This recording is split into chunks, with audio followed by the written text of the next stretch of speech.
This is Epidemic, and you're tuned in to DubCNN. You already know what it is. That big fat W for your mouth.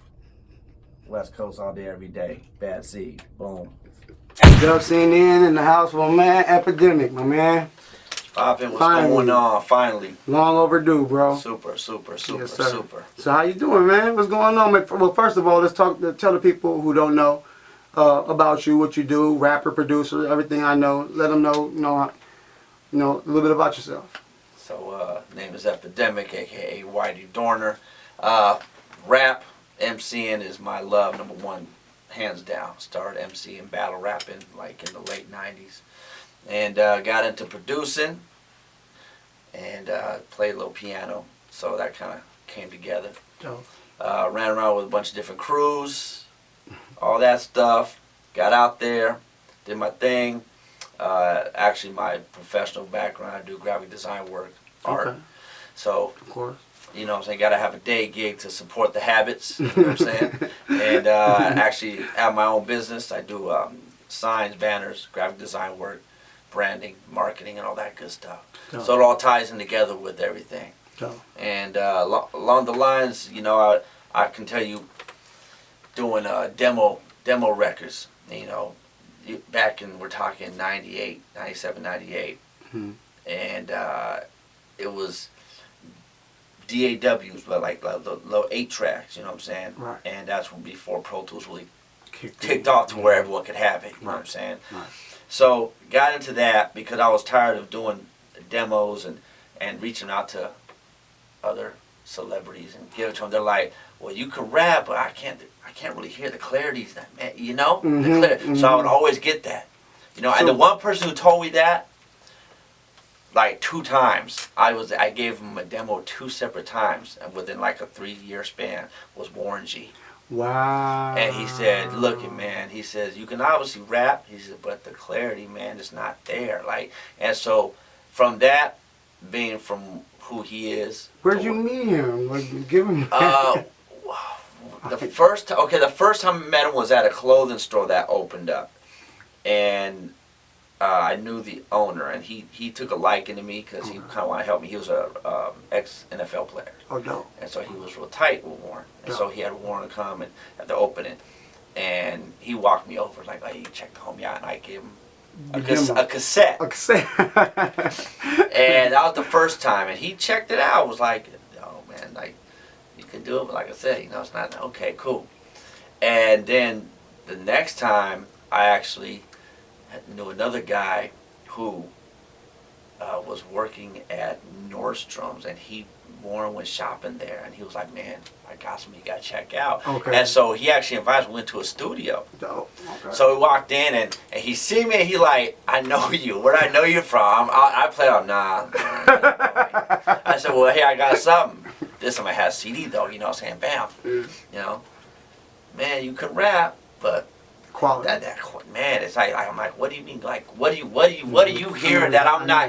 He's like, man, the music needs to be tracked out. You need the right lyrics. Need to be mixed right, panning. He started saying stuff. I'm like, okay. In the spark. Okay, got it. So I went back to work. Got Pro Tools and started learning and doing online stuff and just whatever I could learn. Everything from EQing, compression, to understanding, how music is actually arranged and why songs that are hit records, why are they arranged the way they are. Because if you actually look at it, hit songs, you can go look at a hit song for the last 40 years. And I guarantee you they're going to be within a certain key, usually E or F, and they're going to have a certain groove to it and a certain arrangement. And so, that's what I started looking into. Wow. And then I had another guy I knew, and he played bass. Okay. And he grew up around, his dad was into music, and so he was an older gentleman, and he learned under like George Clinton and all those cats, and they were all them cats, Funkadelic, he was from the Bay Area. And so he taught me a lot. He would give me a lot of game. Like, look at, man, like, you can understand what rap hip hop music is. He would tell me, he says, man, he goes, it's not a bunch of melody, it's all percussion drums. You know what I'm saying? And then the melodies will come in here and there, and it's about bass and percussion, and you leave it open for when you're rapping. You know, and so I learned a lot from that cat, and then he even told me about rapping. He said, man, you can rap, but what you need to learn to do is rap how you talk. Gotcha. So when you used to rap, you used to rap. Well, I would rap, but it's like it wasn't like how I am now. Like how I rap now is how I talk. Right. So what he taught me, he said, man, just get a little recorder, put it in your pocket, whatever, carry it, and just let it record all day. So and then go back and listen, see how you talk, because everyone talks in a rhythm. Right. So like now I know how I talk. I talk like. So he said, learn how you talk and learn to write that way, and you'll be able to spit it better. And he goes, understand what words you use and how you say them, because we all say things differently. Yep. You know what I'm saying? So yeah, man. So I'm a scientist with this. so that's why I tell people, like, you have to. It's more than just saying you want to rap. You know what I'm saying? There's technicality to it. You know what I'm saying? So that's how I started out. You know, and I actually had a couple opportunities to sit down with an engineer for Warren, and he also did some stuff with Dre and different people. And I would just sit there. I said, man, let me just watch you. And he was cool. He was a white dude, long hair, rock and roll guy, but he could mix rap music. And he said, man, look it, you can sit here, but don't say a fucking word to me. Just watch. I said, cool. And I would, whenever I got a chance, I'd go and just sit there and watch him. And then after a few times, he would say, okay, if you got any questions, you know. And so I would talk to him. Turn out this dude, he mixed everybody from Britney Spears, Christina Aguilera, Orangey. I mean, like crazy records. Crazy records, you know what I'm saying? This is who you're learning from. Yeah, and so I was learning, and he would just break stuff down for me. And so that's like, it was crazy. Like, this is where I learned. You know what I'm saying? Then I just went on my own and said, okay, I need to learn this. Why does a record sound like this versus why does a good record sound good? Well, because everything has its own place and pan, and everything is its own section. You know what I'm saying? Right. And then that's when I got into mixing, because I got tired of paying people. Yeah. Right. And it's not sounding how I want it to sound. So I went head first into Pro Tools, into mixing. And I think Pro Tools is like the greatest thing ever, because you don't have to deal with tapes. You don't have to do having to recall on the big boards, and because back then we used to take notes on pads. Okay, here's the session. Boom, boom, boom. The recall is this on the the panties here. You have to take notes. Got you. Now Pro Tools is just there. It's there. Save the session. You know, yeah, exactly. So, that's how I learned, man. And I just dove head first into it and said, I know how I want to sound. And I know when the music's tracked out, I can take stuff out, because I know at this part, on this third, fourth bar, I'm going to say this line, and I need all this stuff to come out, because I need this line to cut through, and then come back, boom. You know, so I attack it from whenever I mix records from an artist point of view. Okay, got you. Yeah. That's crazy. That's some technical, like, but you're talking as engineer talk. Like, hands down. For real. Down. Yeah. Hands down, like, and a lot of artists and producers don't even comprehend what you're talking about. Right. You know what I'm saying? So Warren basically sparked your interest with by necessity. Of learning how to mix. What gave you your fire with the bars? Got you rapping? Believe it or not, my older brother. He's the one who got me into it. And I mean, we're talking like 1991. Okay. We date myself a little bit. 1991. And he was the MC. And he was... So your brother was an MC? Oh, yeah. Real serious with the craft? Yeah, and he made beats on the MPC. He was more like an East Coast influence. Like, he loved EPMD, Tribe Called Quest, Gangstar. You know what I'm saying? Classics. You know, and Public Enemy, X-Clan, you know... all the classic stuff, you know what I'm saying? And he would make beats with his homie. But I would always like try and freestyle, and I could always have that knack where I could just spit stuff, but I would always say funny off the wall shit. Okay. You know what I'm saying? Make people laugh. Like yeah, make people laugh, but also say mean shit too. You know, so I could do both. And then he would be like, my brother would be like, man, you need to start rapping, write songs. You know what I'm saying? Write songs, and he's the one who taught me about how to structure a song. Mm-hmm. You know what I'm saying? So him and his homie, they would call up. We're talking back when the Baker Boys was on Power 106. Oh, you took me back. And they had the Friday roll call where you call in and you battle another rapper. I remember that, bro. My brother and him, they won so much, like they just won all the time. Your brother was on there when I used to listen to that consistently. Like, yeah, for real. Like. Him and his homie would always call, and they would go back for a win. And so then I started doing it after about a year. Then I started doing it. Okay. And then my brother, we just started winning shit, you know. And after a while, it got boring. You know, we're like, okay. So we just started making music. But yeah, he's the one who got me into the bar work and got me into where it's like, you know, because I feel, you know, hip hop is. You have to know the people before you, how it was created, what they brought to it, and how can you take what they did and evolve it into your own, but into like a next tier type thing. Yep. You have to. So, and it's gotta have a concept and story. You know what I'm saying? Right. So I don't know. I've always been to like just bars, man. It just has to be to where people here they go. Whoa, damn, what? Oh, hold on, rewind. That's what I like. That's what I like about your style too. I mean, you don't have enough of that in the game. Definitely not. You don't have enough of that. Definitely not. Definitely not. Man, that's a breath of fresh air. Right. Yeah. Okay. We're talking to Epademik here on DubCNN. Let's get about your background. You're from Gardena, California. Gardena. For those that don't know. East Side, Rosecrans, Vermont. Right there. 136 block. Yeah. All right, no, it's Strawberry Square over there? Close over there? Yeah, by the 7-Eleven, the Jack in the Box. Yeah. But how was it growing up in Gardena, especially, you know, on being an artist, aspiring artist? You know what? And, you know, I stayed a lot of time with, I have an uncle and my aunt who passed away years ago, and they lived on the border of Santa Ana, and Garden Grove. Okay. I spent a lot of time over there, so I ran around Santa Ana a lot, that whole area for a while, and kind of learned the area and this and that, and I lived down in South Orange County, you know, which is like El Toro, Mission Viejo, around there. So I've been kind of everywhere, you know what I'm saying? But I always found myself coming back up. Back to Gardena? Always, yeah, man, you know what I'm saying? But, you know, at the end of the day, I always say it's not where you from, it's where you at.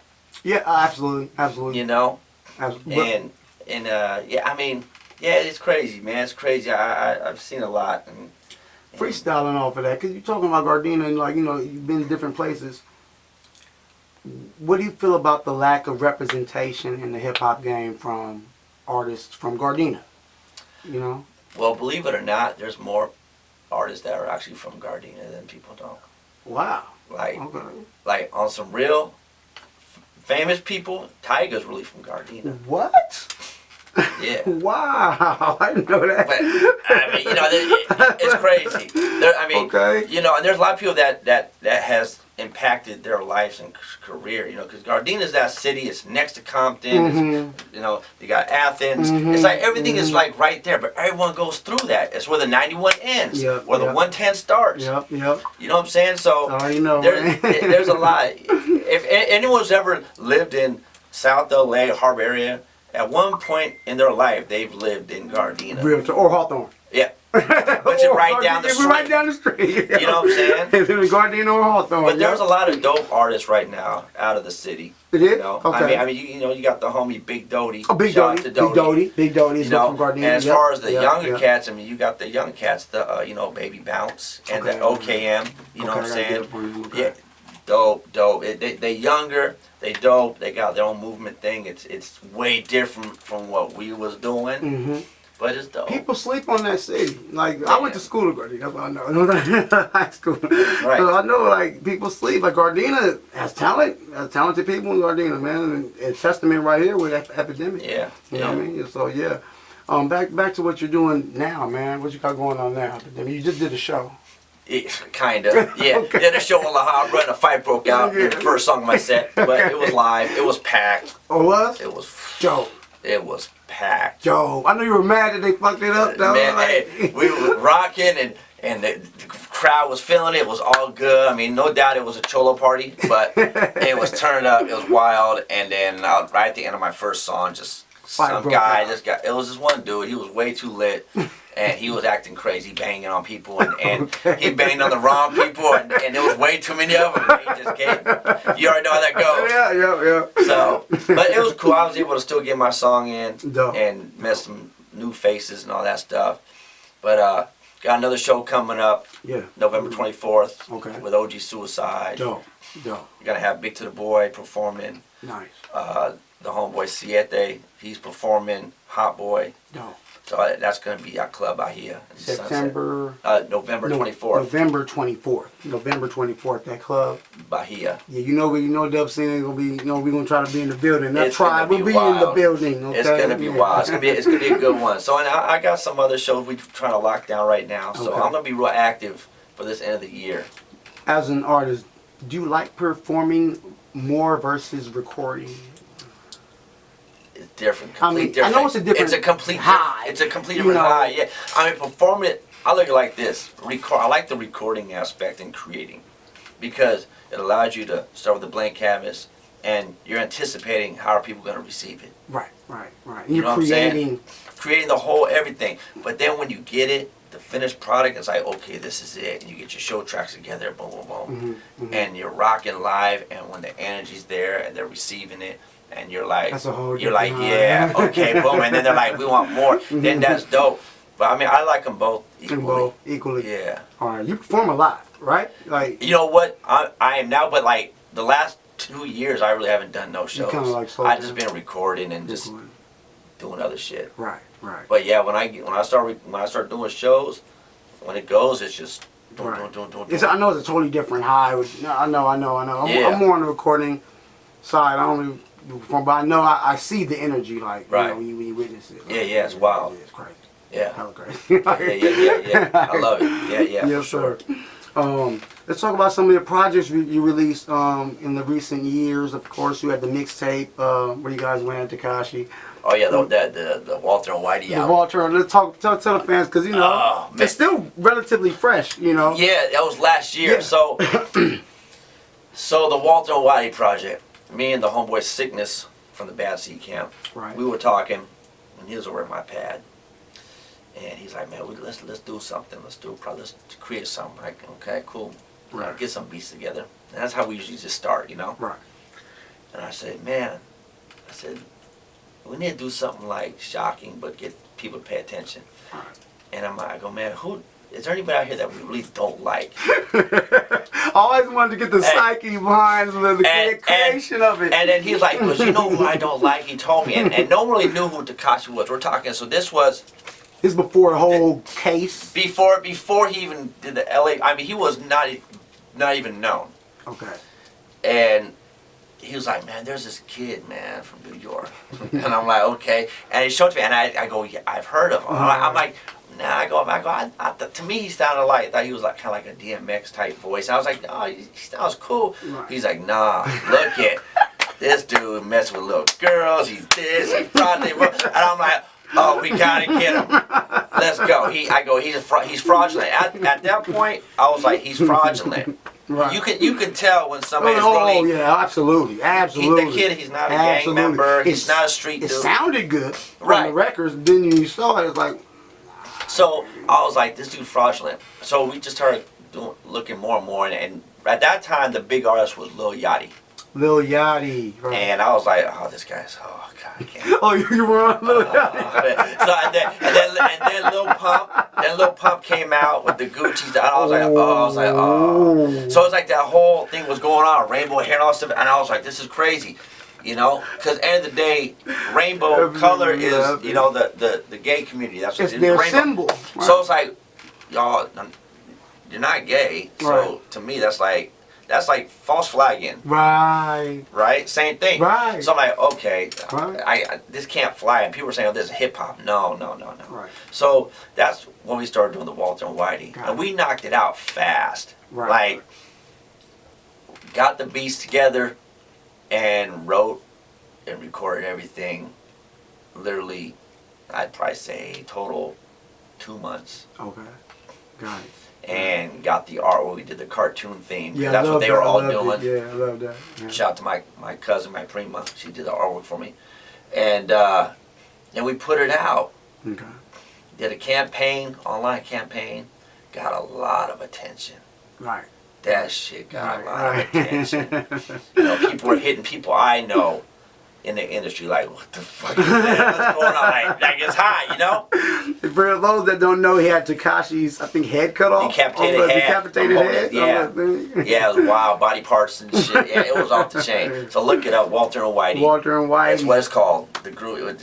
It's our alter egos. He's Walter White. I'm Whitey Dorner. Right. Okay, he's Walter and Whitey. So that's an official group you're going to do? Yeah, it's just Walter and Whitey. Will we ever do another one? It depends what other whack trash comes out. You never can tell. We might come out again. So yeah, we did that, and believe it or not, it did really well. Right. Like, can we just put streaming? Just streaming. Streaming, yeah, that's what. And it did really well. Right. And we're like, cool. To me, that's super dope because in today's era, I don't like throwing people under the bus.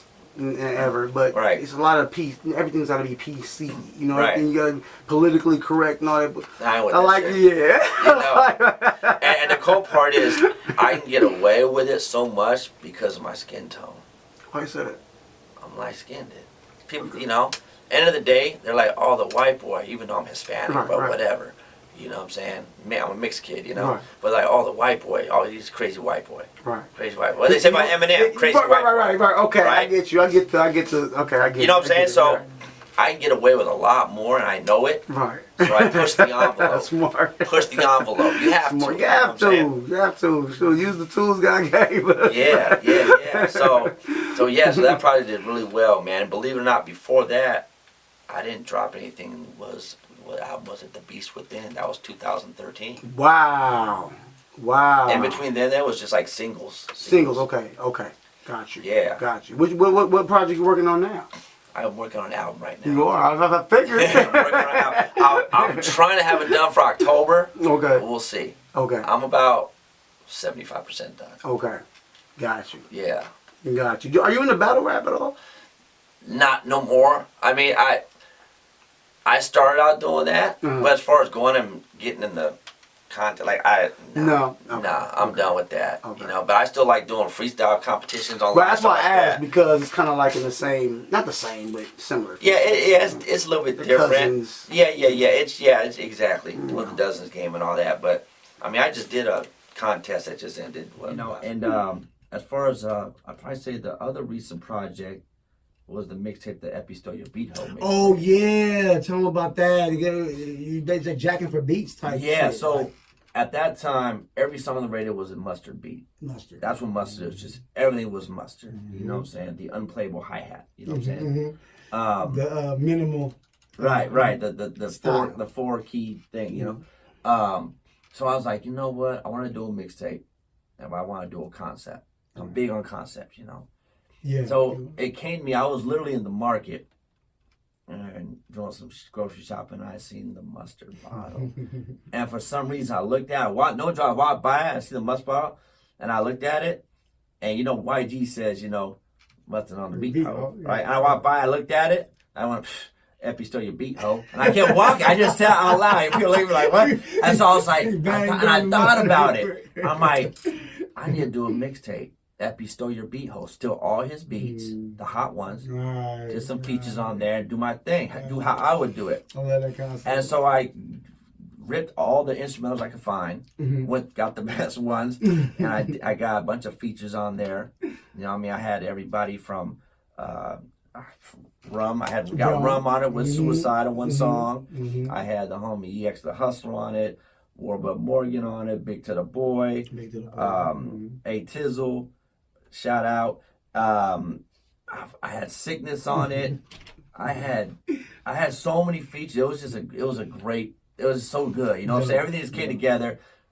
big shit talking, put it out. People loved it, and I did like a packaging for it. Right. Okay. Which I only did 50 of them with a T-shirt. There's a box that was yellow with the logo, and inside came the CD. The cover was fire. Right, with the mustard, the mustard bottle, you know. Yeah. So I did this whole little package thing with stickers, CD, T-shirt, special box. And I sold them for $50. I only made 50 of them. I sold them motherfuckers were gone like that. Damn. I was like, okay. Okay. You know? We'll have to revisit this marketing strategy. Yeah. And I got a lot of attention from it. It was dope. It was dope. It was probably one of my favorite mixtapes I ever did. Dope. Just had the most fun with it. Dope. Because I would normally have never rapped on those beats ever. Right. You know, and I was doing auto-tune and all kind of singing, all kind of shit. You know what I'm saying? So it was tight. I had a good time. Right. Yeah. Shit's wild. Shit's wild, man. So check that out. Episode Your B-Ho. Episode Your B-Ho. And that Walter and Whitey. Yeah. Project. Yeah. Definitely, man. Who are some of your inspirations? Believe it or not, musically, inspirations. Love Prince. Prince? Oh, love Prince, dude. Really? I didn't expect you to say Prince. Oh my God, I love listening to Prince. What? Prince, man, I believe it or not, man, you know, I love Fleetwood Mac. Whoa. Wow. I love... you never hear a rapper say these type of artists. Yeah, I mean, we're talking music, you know what I'm saying? Real music. I mean, of course, Michael Jackson. I mean, as far as rap goes, hip-hop, I mean, here's a few always, because I'm always in the lyrics and MCing. Right. My favorite rapper, which is people like, what, is Too Short, believe it or not. Yo. Too Short's my favorite rapper. Yo. I love Too Short. I love Big Daddy Kane. Big Daddy Kane. He was the man back in the day. Yeah, he was the man back in the day. Man, he was like, he was the East Coast dude. I remember. He was that guy. He was that guy. He was the guy. He was that guy. A lot of people liked him more than Rakim. Oh yeah. You know, fuck man, I like KRS-One. Okay. I'm not a huge fan of him, but okay. I love what he did when he first came out and how he just the early KRS-One, the criminal minded KRS-One. Bingo. Myself a Uzi and my brother a 9 KRS-One. Exactly. Yeah, I already know. That was my favorite version of KRS-One. And of course, I mean, I love Gangstar, Premier Guru. People sleep on them because Guru, rest in peace. Right. Gangstar. Yeah. EPMD, love EPMD. Oh yeah, yes, sir. Love that, man. Yes, you know, yeah. and I mean, of course, I love my Ice Cube. Yeah, Of course, you know what I'm saying. But these are the people that, when I was young, that I would listen to. You would listen to them. You know, like wow. Yeah. You know, this is it. Yeah. That's what I kind of feed off of. You know what I'm saying? Got you. Yeah. Got you. Okay. Let me ask you as far as your opinion of, like, you know, you ain't got to throw anybody under the bus, but, you know, of the rap game. You know, I ask people that sometimes because, you know, everything's not, you know, what it should be. I'll say that much, you know. But what's your feeling on just the rap game in general right now? Today, I think it's gotten way off course. Right. Exactly. I mean, people say that rap music is, or hip hop music, whatever you want to call it. I mean, earlier, I think it was earlier this year or last year, will.i.am said that hip hop is the lowest hanging fruit of music right now. Like, people say stuff like that. Like, well, because they say that because everybody thinks they can do it. Yeah. When you have anybody can record something on your iPad with a mic, not even a mic, a headphone, right, and rip a beat. Yeah. So people think they've cheapened it to where, like, they make it seem like you don't need any type of talent whatsoever. You know, so that's where it comes into, like, the mumble rap type, and then even the people just saying, you know, 2 bars over and over and over. You know what I'm saying? Yep. So, like, that's cheapened it. Yep. You know, and I think we're in a fucked up time of hip hop, but we're also in a really good time. And what I'm saying is, why I say that is, for as many trash artists that are coming out, and because really the people were to blame are all the record labels. Absolutely. Because they're the ones who say, they're the ones that push it. They're the drug dealers. This person, you may have one person that has this one style, Yeah. and they get big. For example, Lil Uzi Vert. Yeah, He had his fucking thing, boom. And believe it or not, Lil Uzi Vert, he was really like an MC. There's some old footage of him like actually battle rapping, doing some shit. He's actually, how he raps now is not how he did it just to get on and do. I believe you. So he blew up, right? Then what do you have? All of a sudden, Lil Uzi Vert, then all of a sudden, Lil Yachty, Lil this, Lil that. So the labels, they see, oh, that's working, so we need to get something. Let's find copy. Right, and that's what they've always done. Mm-hmm. I mean, they did it when Eminem came out. Eminem, then they had that come on, bro. There was so many. Right. Bubba Yellow Sparks, Wolf. Bubba Sparks was the next one. Bubba Sparks, and then it was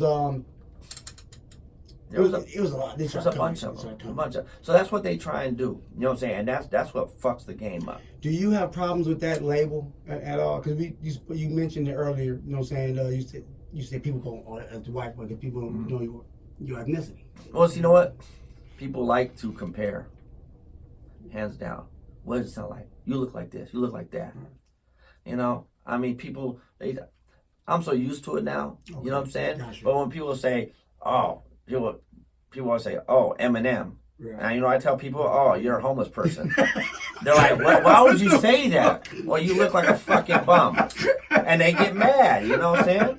I mean, right? Am I wrong? No, I mean, you're not wrong. I wasn't expecting that. But I tell people that shit. It's like straight up. Eminem. Oh, you're a drug addict. Yeah, well, you look like one to me because I saw a drug addict the other day walking down the street. And that's what you look like. Right. That's not. You know what I'm saying? Yeah. People like to just compare shit, and that makes them feel comfortable.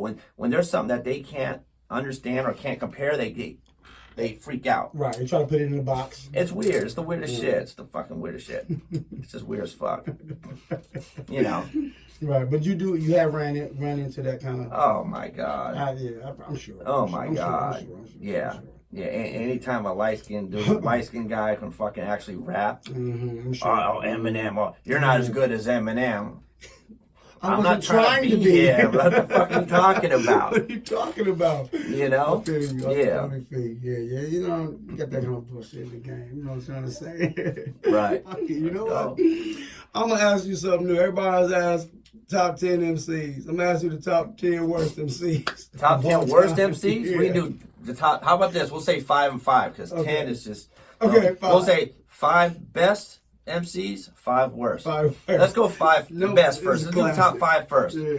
In my top 5, in no particular order, I'm just going to say top 5, Pac, Big, Nas, Rakim, Marshall Mathers. Nice. Top 5. Worst 5. That's what I want to hear. Lil Pump, Lil Yachty, Tekashi 6ix9ine. I knew that one. Fuck, man, there's just so many of them. I need 2 more. What other 2? Trippie Redd. He's trash. You killing me. Who else? I need 1 more. Who can I else throw in there? I love it. F is killing. Who else can I throw in there? There's just so many. There's so many bad fucking rappers out here. Like I don't even. Lil Nas X. Oh my God. Do we want to talk about that? Yeah, you know I was. You know that was the next. I was about to spin right into that. Okay, so here's my take on it. What's up? He's independent artist, comes out with a country song, and everyone's mad because he's black and he's trying to do country with trap, right? Right. Oh, so then Billy Ray Cyrus jumps on board somehow. Right. He gets him on. Oh, we're gonna do a song together. Because they love Billy Ray Cyrus, the country people, and then the black community. Oh, you're just being racist, this and that. Song blows up somehow. Right. Independent artist. Right. Somehow. And then all of a sudden comes out, I'm gay. Get the fuck out of here. Number one, we know damn well there was a label behind you the whole time. Had to be. Billy Ray Cyrus ain't jumping on no track with no without a major label. Not happening. Preach. And then definitely the gay community knew he was gay, and that's why they were supporting him. You think so? Come on, bro. I don't know. Come on, bro. You gotta look at it. It's all a game to these people. I know that. And to me, I think that's like the weakest shit. Here's another artist that I think can rap and do his thing, but went the weak route, I call it. Gotcha. Macklemore went the weak route. Yeah. He was underground for all these years, but he all of a sudden started catering to the gay community. Yeah. And it makes you wonder. I was like, and he false flagging too because he wasn't gay. And that's what I was like, is this motherfucker gay? Right. They're like, no, he ain't gay. I'm like, well, what is he doing? But he did it to get money. So, you know, if you think that's what Lil Nas X is doing, or you think it's a legitimate? No, I think he's doing it too. Come on, man. Come on. Yeah, I agree. And you know, you see these artists, they're all of a sudden they're coming out gay, and because let's face it, there's a lot of gay people in power in the industry. Yes. It is what it is. It is what it Call is. it what you want. Call it what you want. I ain't no homophobe or none of that shit, but I'm calling it what it is. The truth is the truth, bro. You know what I'm trying to say? They control the majority of the... That's why you see a lot of artists coming out when they can't get their shit like to that level. They're like, I'm gay. Yep. And all of a sudden, oh. Or they'll cater to the lifestyle. There's another rapper. Hey, there's another rapper that came out as gay recently. Who? Snow the Product. No way. The girl? With the kid? Yeah. She has a girlfriend now. And all of a sudden when she did that, and all of a sudden the gay community support her. So, come on, bro. Like, she's dope. I think Snow is dope as fuck. Right. You know what I'm saying? But when that shit came out, I was like, oh, man, come on. It's a real movement. Like, what is that? Like, it's a real movement. You know what I'm saying? That's like, come on, man. Like, what the fuck is going on? Motherfuckers got to resort to... being gay to fucking... What the fuck is going on? I mean, I don't know. It's just crazy. It's just crazy. I agree. It's like it's a marketing tactic. Now it is. It's become marketing. one. Yeah, it's the weirdest shit. I thought when he came out, when he officially came out or whatever, I was like, at first I was like, oh, his career's over. Then I double thought, about it again. I was like, he's fine. He's fine. Man, you kidding me? He got a niche. He got too much powerful people to support him. Exactly. Come on, black and gay, doing country music. That's three things. Yeah. Cha-ching. Come on. Yeah. I'm just. That's obvious. It's so fucking obvious. I love having this conversation with you because, like I said, everything is PC nowadays. It's like it's illegal. It's like a speakeasy. It's illegal to have these conversations. The problem is these other artists out here, they're afraid to speak the real shit because they're like, oh, my career, I don't give a fuck. I'm independent. I control my shit. You can't do nothing to me. Right. And if you're not gonna speak the real shit, then you're fraudulent. You're just as fraudulent as these artists that doing this fraudulent shit. Exactly. You know what I'm saying? And that's the problem. No one speaks the real. The last time we had an artist speak the real shit was Tupac. And they killed him. They killed him. You know what I'm saying? So look for me in Las Vegas Boulevard to get shot this fucking next coming summer. What is going on? No, it's crazy. People are just it's everything's a gimmick nowadays. Everything is a gimmick nowadays, man. It's not about music. It's about how can you market yourself gimmicky to get people to buy into. That's what it's everyone that messes up the game. Everything's about Instagram, right? It's like your own reality show, and you got to make people be like, that motherfucker's crazy. Oh my god! And that's why I tell all my good homies that do music. I say, look people want to be like, you see this motherfucker's Instagram? Yeah. This motherfucker, he was punching women in the face and running off. And then be like, yeah, talk shit and be like, oh yeah, by the way, my song just dropped tomorrow. Yeah. That's bullshit, bro. That's bullshit. It's like the game is all backwards. It's not about music. It's about doing dumb shit. About being fraudulent. To get noticed. And when Weekend came up, it was like, did you hear that new song? Did you hear that verse? Did you hear? That's what it was. Now it's like, did you see the Instagram? Did you see? Some weird shit, man. Weirdo. You crazy for that, but for real, you talking the truth. You talking the truth. Big facts. I will say that you're talking nothing but the truth. The fact that a lot of people want to talk about it is just the times we're in. But yeah, everything you're saying is true. Straight up. But yeah, that seemed like to me, it also seemed like a power move. Like somebody was behind that. Of course. You had to be.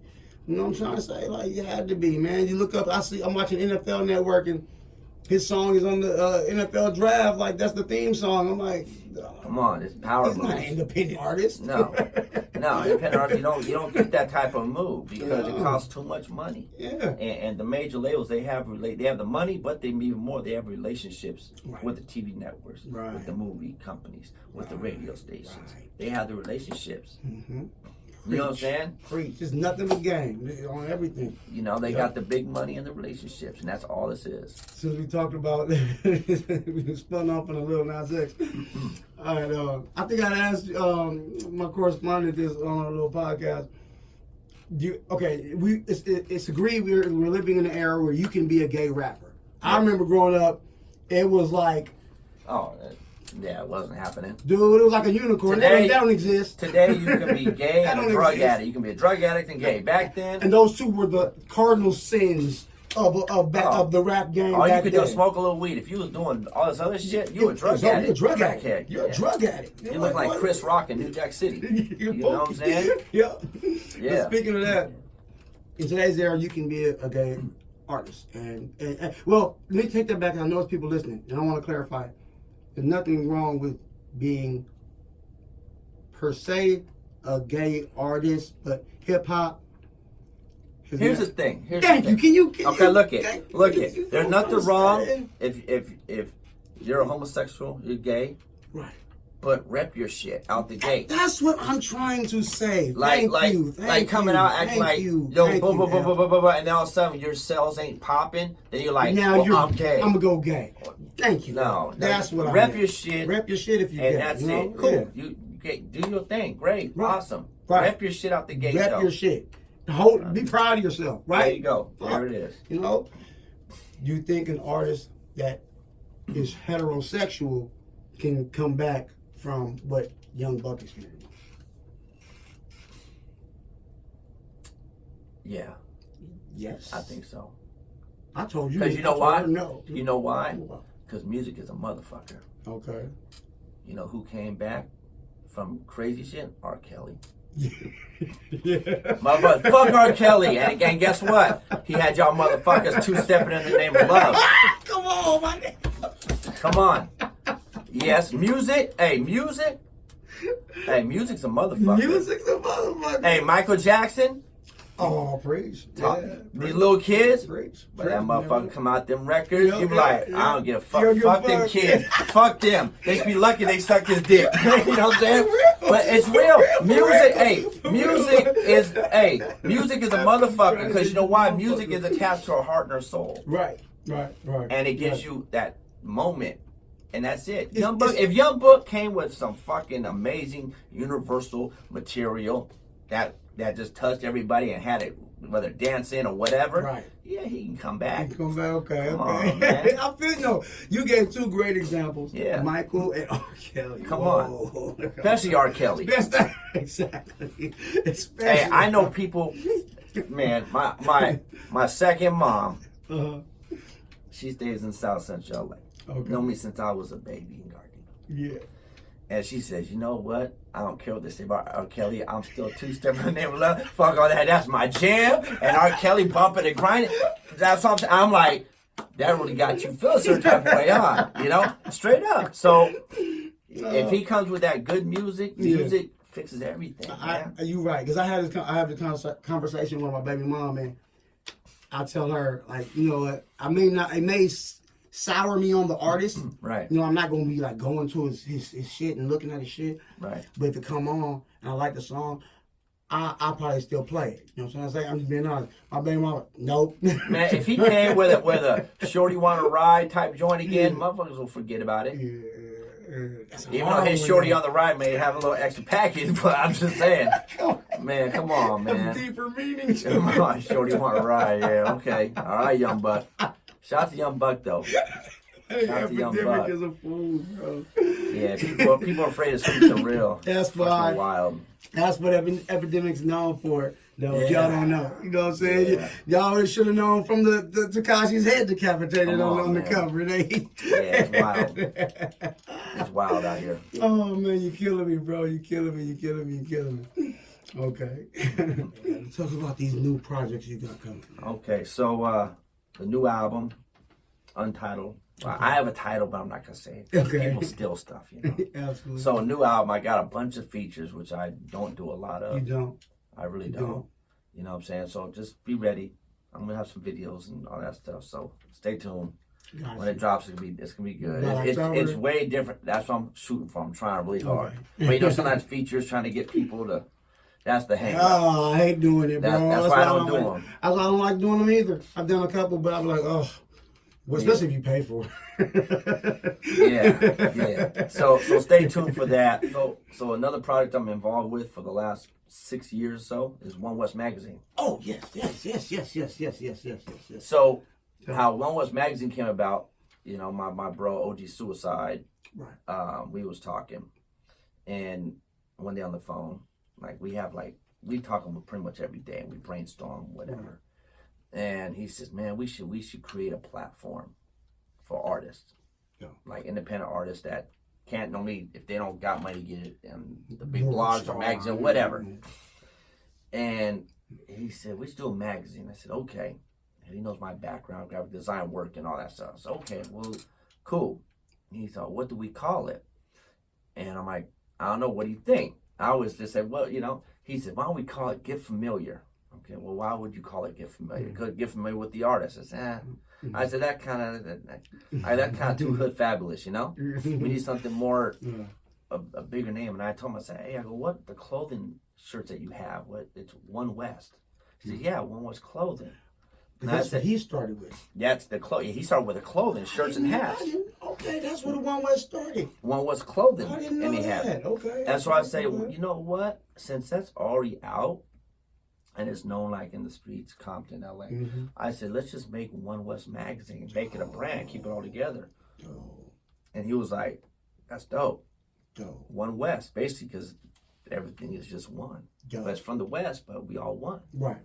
So that's when we came with the concept, and I said, well, let me figure it out. Let me look into magazines. I go, if I'm gonna do this with you, I want to go ahead and capture the old Source type vibe. Cause I used to read the Source back when it was popping. That was the Bible, old one, bro. Right? Old one in the house. So I did my research, my due diligence, and I started putting it to laying it out. Right.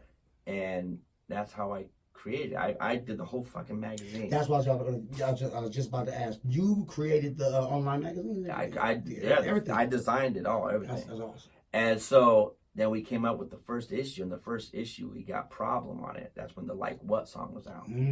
So it worked out because, like, anyone who knows Suicide, they know he's a reputable person from Compton. Everyone in Southern California knows him. Hands down. And he has access to a lot of people. Right. And if he doesn't have access to them, I have access to him. So between me and him, we can touch anybody. Right. You guys became your own major label. Yeah, it's crazy. Yeah, so, and that's what we did. And we've been doing it. Now we're on our 6th year. I mean, we've had from Problem, we've had Sugar Shane Mosley, we've had Tech Nine, we've had Chris Brown, we had Amber Rose. You guys had Amber Rose. Yeah. You guys had Russell Simmons interview? We had Russell Simmons interview. Yeah, we've had some heavyweight stuff. I remember that. Yes, sir. We've had Sick Jackin'. We've had Sackle Round. Yes, sir. Yeah, a lot, man. So that's how that came about, and it's just grown. It's crazy, and it really is him and me. Right. You know, I know you guys run it. Is there any others? But we have photography. Like our head photographer is Pep Williams. Okay. He's a very famous photographer, and he started in the world of skateboarding. He's from Venice, so he started out skateboarding with like Jay Adams, all the original Dogtown guys. So he's our head guy, photographer, and he just gets this crazy stuff. Like we had Nick Cannon on the cover, you know. That's right. And that's right. So yeah, that's so right. And then we have we employ like a bunch of writers and it's just crazy. It's a record label as well. Well, no. One West is not a record label. That's he has a record label, CG Records. Okay. You know, and now that's evolving into tied up with another label, which is becoming one, which is Voodoo Nation. The situation, it's all kind of stuff going on. A lot of changes are happening right now. Okay. You know what I'm saying? But yeah, One West Magazine, man, and I don't really preach it that. You know, I'm part owner of it, and I'm so heavy. Yeah, you're humble. You always a humble dude, bro. That's why I like that. Another reason why I like you always humble, bro. It's hard to do with big-headed motherfuckers, man. Yeah, because at the end of the day, what happens is when people know you're involved with a magazine like that, which I never realized how popular and how big of a magazine it is. Right. Because we've gone out to events, and people know it's Suicide. That's his magazine. Right. And I remember I went to an event, and they're like, "Oh, One West in the building." We had our hats on. One West, and they're like, "That's Epidemic."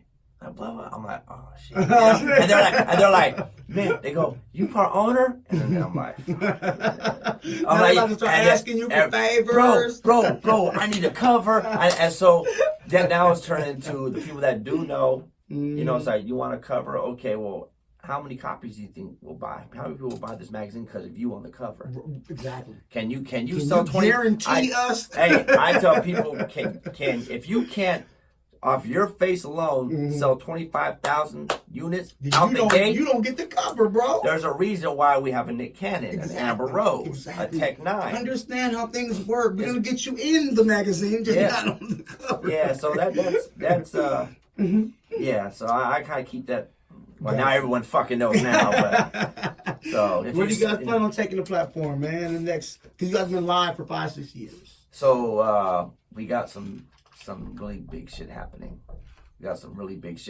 So you know, it's we got some big shit happening. Okay. I don't want to embellish on it right now, but we're gonna grow. Good. No. It's not gonna be just here. Got it.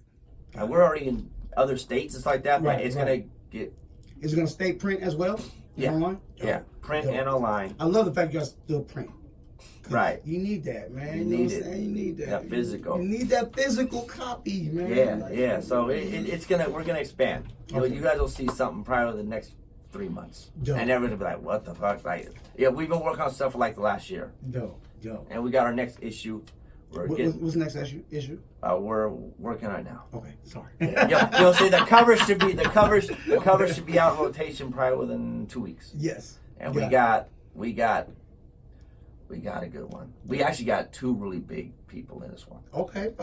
Really, really big, Dope. top tier. Dope. I know can't give it up right now. No, I can't give it up. I know. Yeah. It's gonna be good. Trust me. So, companies that are trying to get it, you definitely want to get in this issue. It's gonna be big. And that's one for those that don't know is onewest.com. OneWestMagazine.com. Yeah. OneWestMagazine.com.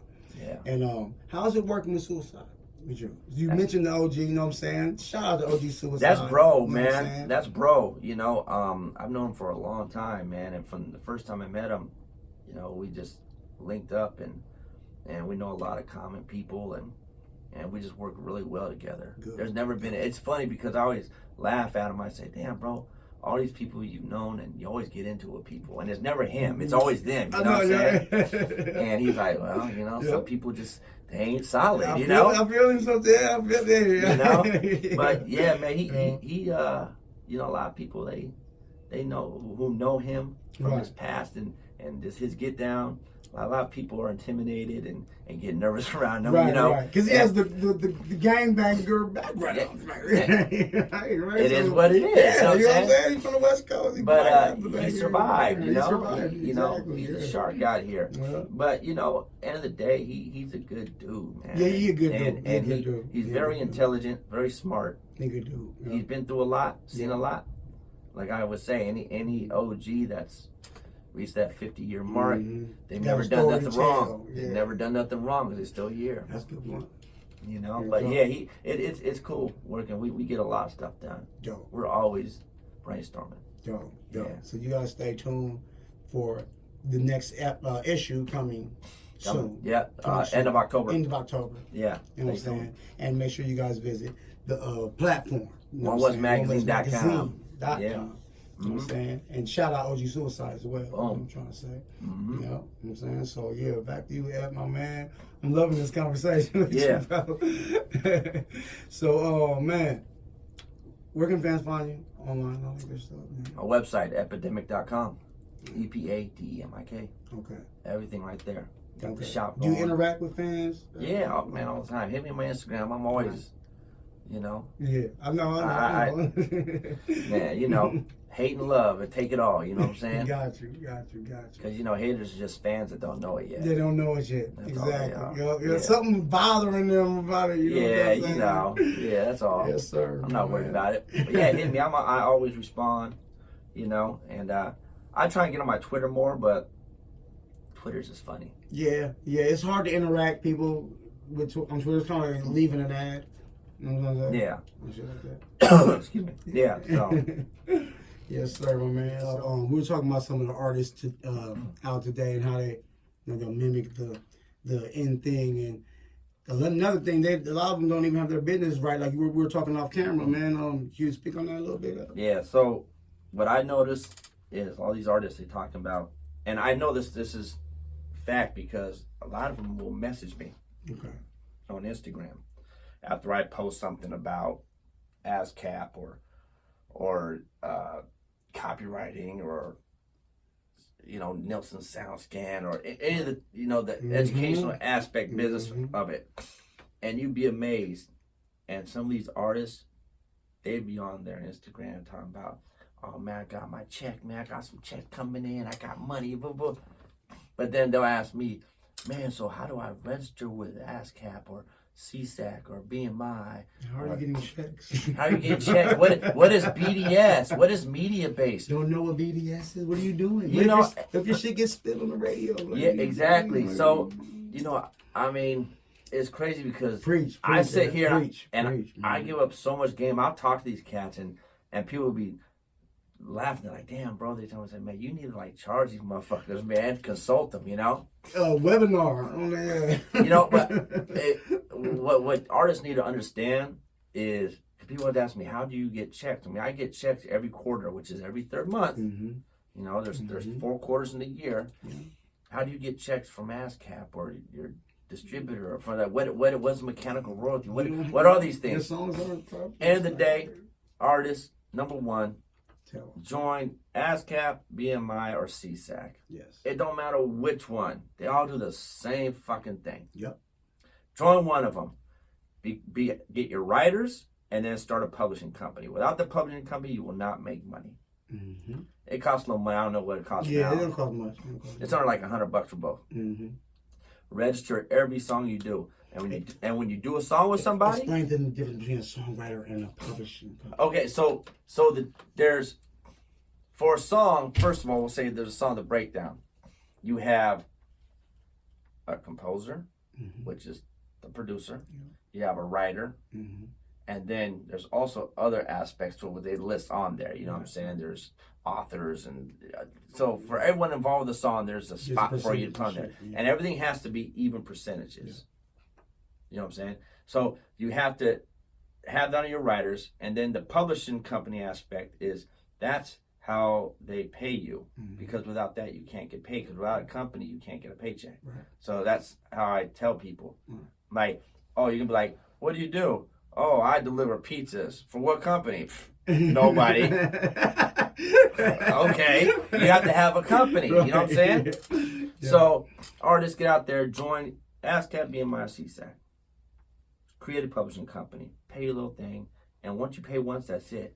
And the cool part is, these companies, they love it when artists call them. Oh my God. Whenever I call them, they just be so excited and happy. For real?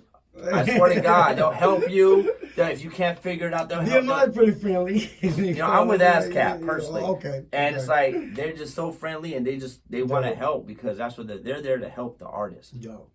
They're not to help the labels. They're about to help the artists. These people don't understand that when they're done with the music or out the studio, the work has just begun. Yeah. Like, there's a lot more work to do. And I tell these artists, learn what a split sheet is.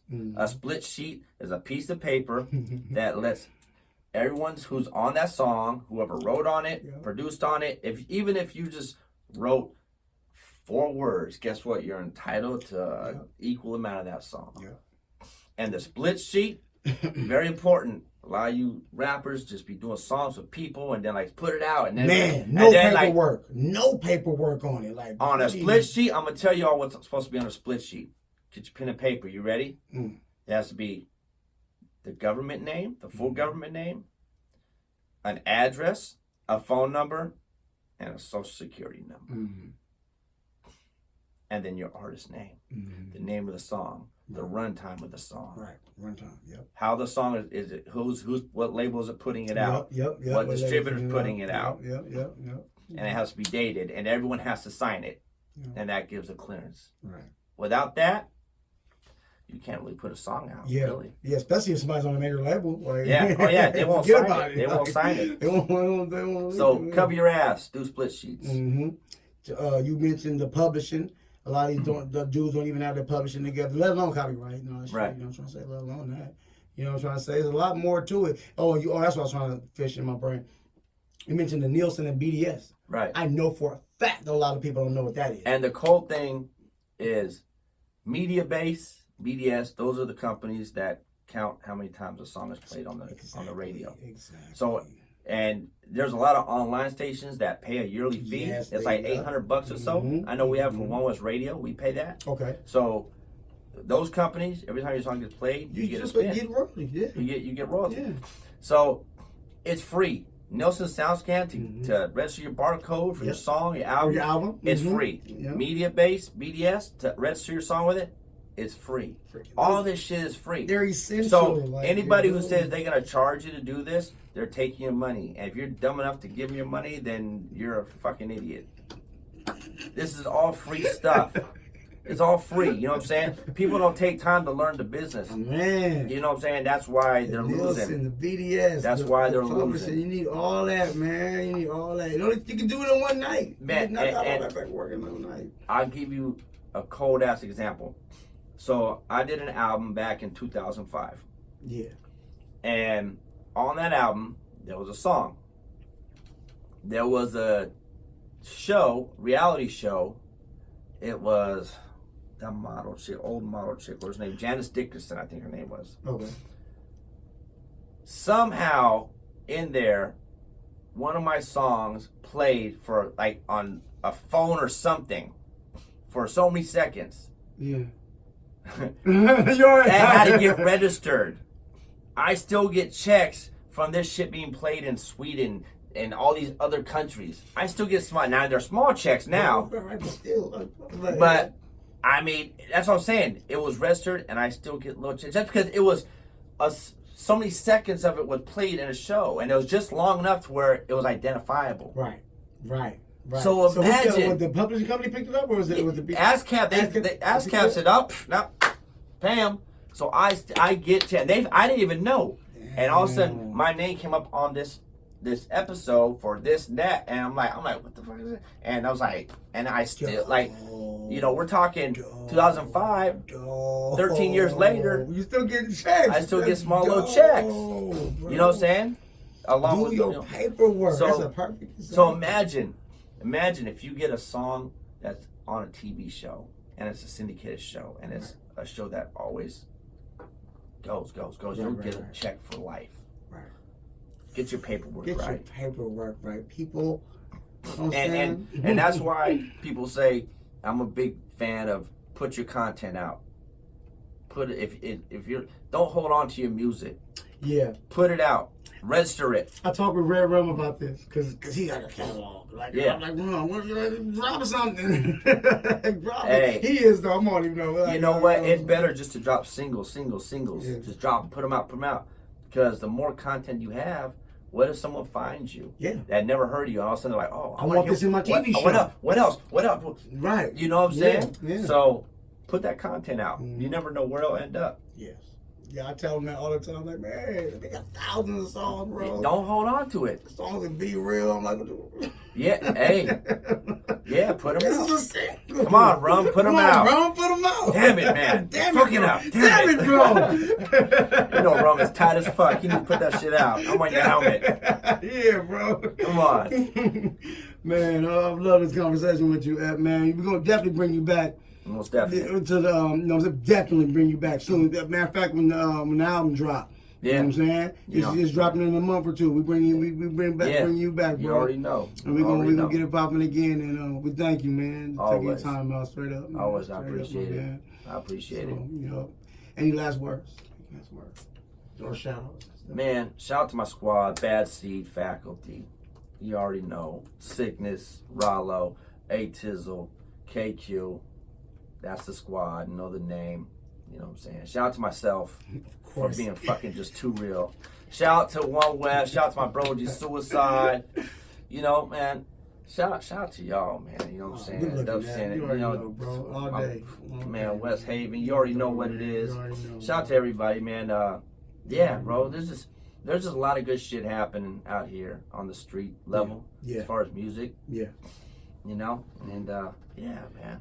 Dope. If I talk to you, whoever you are regularly, you already know. Shout out to you. You know, big to the everybody. Oh, follow Epidemic. I don't know if you said your socials earlier, but follow Epidemic everywhere. At Epidemic on Instagram. Yeah, hit me on Instagram. Epidemic, It's MC Esquire, EMCEEESQ. Twitter, Epidemic. Facebook, Epidemic, EPADEMIK. Just go to my .com. It's easier. Yeah, there you go. Epidemic.com. Boom.